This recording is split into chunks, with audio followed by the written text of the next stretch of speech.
So, Brian, first thing I would like you to do is just tell me a little bit about home. Where do you live? And I just kind of live in this little house with my two small dogs. How long have you been in Bakersfield? I moved here with my parents in 1963. They owned, they bought a A&W on the south end of town.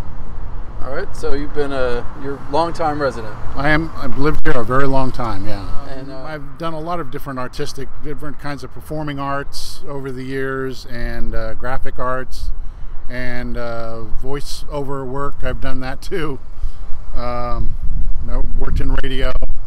I worked in a convalescent hospital, and then I worked for a year for Hall Ambulance. I was a massage therapist for 10 years. I was, tried to be a hard-working, guy at the jobs that I did. The last 10 years, I had a contract job with the Bakersfield Californian, so you don't get much more Bakersfield than that. So you have basically worked your whole adult life? Yeah. Oh, yeah. Recently. Yeah, 40 years. Until recently. Yeah, yeah. So what is it that keeps you now from being able to work? I somehow got this thing where when I sit, the muscles don't have any muscle tone to them, right on those bones that you sit on when you sit.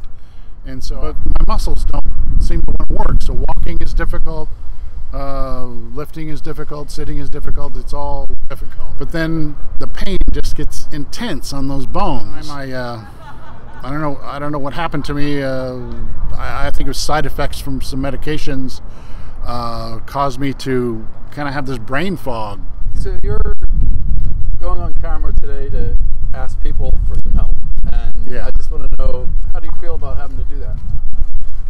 Well, I was hoping that I could tap into people's generosity and maybe connect with people, that are, and their sense of fairness, because the situation I'm in is with the Social Security disability that's supposed to be a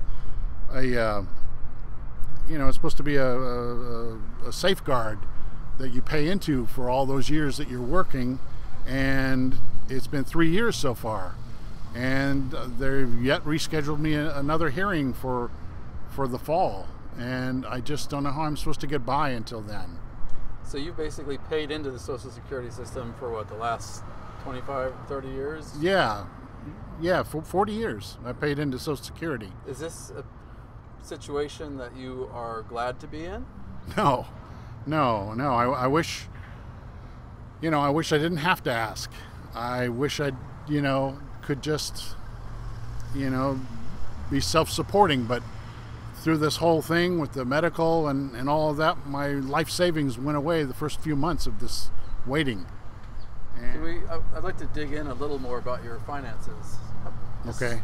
I know it's kind of a private thing, but how much money do you need a month to get by? It's up to about $800 a month just to get by in the 21st century in Bakersfield.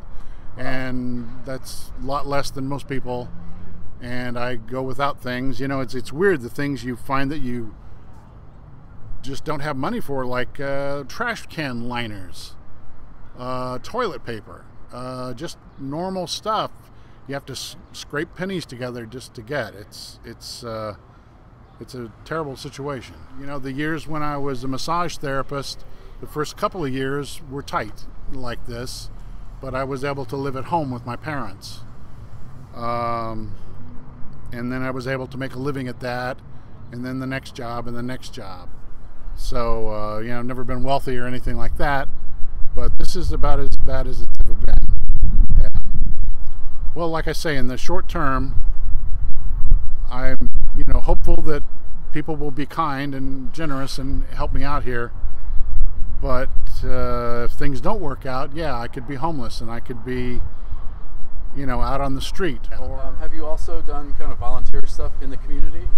Yeah, I've done volunteer work for an organization called Kern Bridges that helps with kids that are at risk, and other charity, type of work that a lot of people do.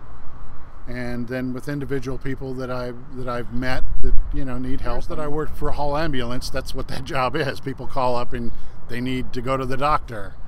The years I was 10 years, I was a massage therapist, and that was all about opening up and being kind and thoughtful to people. And so, yeah, I've done that actually as my job for a very long time.